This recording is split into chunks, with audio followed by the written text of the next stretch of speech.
மக்கள் வந்து மத்திய அரசு மீதும் சரி, ஆளுகின்ற மாநில அரசு மீதும் சரி கடுமையான அதிருப்தியில் இருக்காங்க.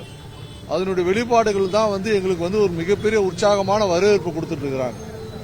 அதனால இனி வந்து இது வந்து முதல்வர் ஸ்டாலினுடைய கோட்டை என்று சொல்ல முடியாது. கோட்டையில் ஏற்கனவே நாங்கள் வந்து ஒரு ஓட்டையை போட்டுட்டோம்.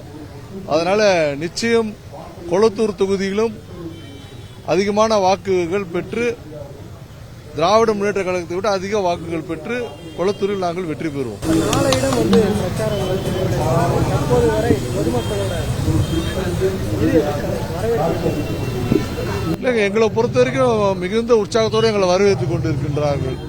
செல்லுகின்ற இடமெல்லாம் பாத்தீங்கன்னா இது வரைக்கும் வந்து பாத்தீங்கன்னா எந்தவித புறக்கணிப்போ இல்ல முகத்தை சுளிக்கிற காட்சிகளோ இல்ல எங்களை வந்து கடுமையான வார்த்தைகளை வந்து எங்களை வந்து வாக்குவாதமோ இது வரைக்கும் மக்கள் எதுவுமே செய்யல. அதுவே என்ன அறிகுறின்னு சொன்னா மக்கள் எங்களை வந்து வரவேற்கிறாங்கன்றது அறிகுறி. அதுவும் இல்லாம வந்து ஆரத்தி எடுத்து எங்களை வந்து மிக உற்சாகமான வரவேற்பு கொடுக்கறாங்க. இதெல்லாம் பார்க்கின்ற பொழுது பாத்தீங்கன்னா எங்களுடைய வெற்றி என்பது உறுதி செய்யப்பட்டு விட்டதாக நான் நம்புகின்றேன்.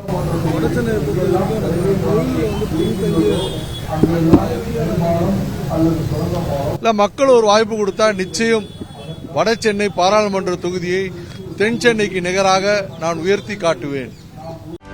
செய்திகளை உடனுக்குடனும் துல்லியமாகவும் தெரிந்து கொள்ள சப்ஸ்கிரைப் பண்ணுங்க.